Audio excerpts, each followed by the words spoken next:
दोस्तों, इस कहानी को सुनकर के आपके रोंगटे खड़े हो जाएंगे। सच्ची घटना आधारित इस कहानी के पात्र ही इस कहानी से संबंध नहीं रखते हैं, बल्कि आप और हम सबको इस कहानी को, इस घटना को सुनकर के सचेत होना है, सावधान होना है। बीमा क्लेम, हत्या, ट्रेलर और उसके बाद पुलिस की कार्यवाही।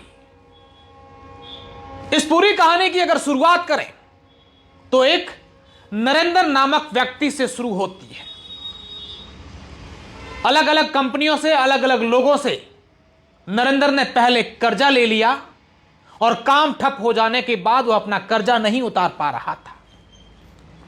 मजदूरी करने के लिए अपने एक पुराने मित्र के साथ जैसलमेर के रामदेवरा पहुंच जाता है और वहां कुछ काम धंधा शुरू करता है। अपने मित्र को बताता है कि यार, मेरे ऊपर बहुत सारा कर्जा है, लेकिन कर्जे के साथ साथ मैंने अपना बीमा भी कर रखा है, इंश्योरेंस भी कर रखा है। जिस कंपनियों से मैंने लोन लिया है उनमें भी मेरा इंश्योरेंस हो रखा है।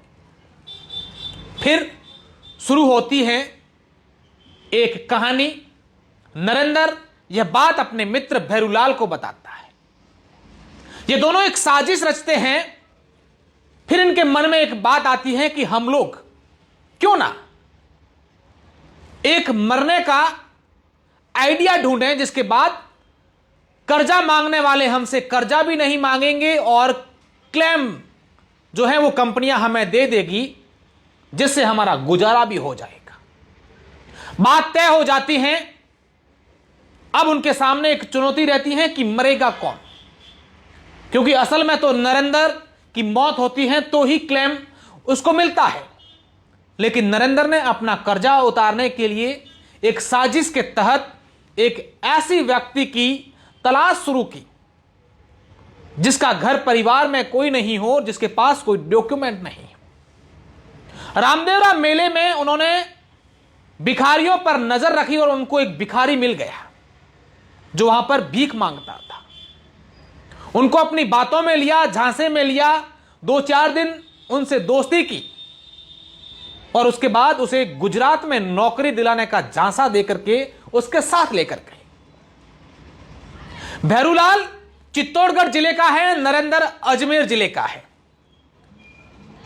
फिर भैरूलाल ने एक साजिश रची कि मैं पहले ट्रक ड्राइवरिंग का काम करता था, मेरा एक दोस्त है इब्राहिम और वो भी चित्तौड़गढ़ का है। वो अभी भी ट्रक चलाता है और फिलहाल वो अपना ट्रक लेकर के गुजरात गया हुआ है। पहले हम उनसे बात करते हैं कि हमें अपनी प्लानिंग क्या करनी है। इब्राहिम से बात हो जाती है, प्लानिंग पूरी हो जाती है और भिखारी को, जो शायद घर से किसी कारणवश गुमशुदा भी हुआ होगा और यहां आकर के भीख मांग रहा है, उसको वापस घर का पता चल रहा होगा, उस भिखारी को लेकर के ये लोग बांसवाड़ा चले गए और इब्राहिम से बात की कि हम लोग जो हैं तेरे साथ ट्रक में बैठ करके तू जब यहां आएगा तो फिर गुजरात चलेंगे और बीच रास्ते में अपने को ये प्लान करना है। उनका प्लान था उस भिखारी की मौत करके नरेंद्र को अपना क्लेम का पैसा उठाना था और यह साबित करना था कि नरेंद्र की मौत हो चुकी है। कैसे इन्होंने प्लानिंग की, आगे सुनिए। ये चारों लोग गाड़ी में बैठे, फुल शराब पार्टी की और उस भिखारी को इतना शराब पिलाया कि उसको कुछ होश भी नहीं रहा। फिर उस ट्रेलर के आगे, उस ट्रक के आगे उस भिखारी को सुला दिया और उसके सर के ऊपर से गाड़ी निकाल दी। पूरे सर को इस तरीके से कुचल दिया गया कि उसकी पहचान नहीं हो पाई। लेकिन कहते हैं ना, चोरी करने वाला कोई ना कोई अपना सुराग छोड़ जाता है। कुछ ऐसी बात मिलती है जिससे वो पकड़ा ही जाता है, या फिर आजकल ऊपर वाला सब कुछ देख रहा होता है। कितनी भी साजिश कर लो, ऊपर वाले की आंखों से आप बच नहीं पाओगे। नरेंद्र ने, इब्राहिम ने और भैरूलाल ने उस भिखारी की मौत कर दी, उसके ऊपर ट्रेलर चला दिया और फिर नरेंद्र का एक बैग वहां पर छोड़ दिया। उसमें नरेंद्र के कुछ दस्तावेज रख दिए। पुलिस को खबर मालूम चली कि एक लावारिस लाश जो है किसी ट्रक के या किसी वाहन से टकराने से उसकी मौत हुई है। पुलिस वहां पर पहुंची और वहां दस्तावेज देखे तो वो नरेंद्र के थे। पुलिस ने नरेंद्र के घर वालों को इतला की, क्या ये ऐसा व्यक्ति मिला है जिसके डॉक्यूमेंट मिले, आपके परिवार का है क्या? परिवार के लोग वहां पर गए और वहां जाके परिवार के लोगों ने इनकार कर दिया कि भाई यह तो हमारा नरेंद्र नहीं है।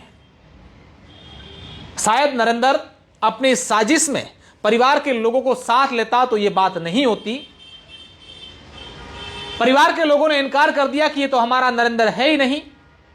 पुलिस को इस बात पर शक हुआ और पुलिस कड़ी दर कड़ी तमाम उन लोगों तक पहुंचने की कोशिश करने लगी कि आखिर ये कौन है और नरेंद्र कहां है। पुलिस उस भैरूलाल तक पहुंच गई। भैरूलाल ने पहले तो इनकार कर दिया कि मैं तो नरेंद्र को जानता ही नहीं, लेकिन पुलिस ने फिर अपने स्टाइल में सख्ती से भैरूलाल से पूछताछ की तो भैरूलाल ने कहा कि हां, हमने ये साजिश रची थी, इसके तहत हमने इस भिखारी की हत्या कर। 5 दिन बाद पुलिस ने बांसवाड़ा नगर पालिका का सहयोग लेकर के उस भिखारी का अंतिम संस्कार करवा दिया। एसपी हर्षवर्धन अग्रवाला का कहना है कि जो भिखारी हैं इसकी पहचान तूफान सिंह के तौर पर हुई है। यह कोटा के रामगंज मंडी का निवासी है। यह पिछले कई सालों से भीख मांग रहा था, ऐसी पुलिस को इनपुट मिला है। और उसके बाद पुलिस ने भैरूलाल और इब्राहिम को धर दबोच दिया है और मुख्य आरोपी नरेंद्र अभी भी पुलिस की गिरफ्त से दूर है। जरा सोचिए कि हमारे आसपास कैसे दरिंदे रहते हैं जो इस प्रकार के भिखारियों को, लावारिस गरीबों को अपना निशाना बनाते हैं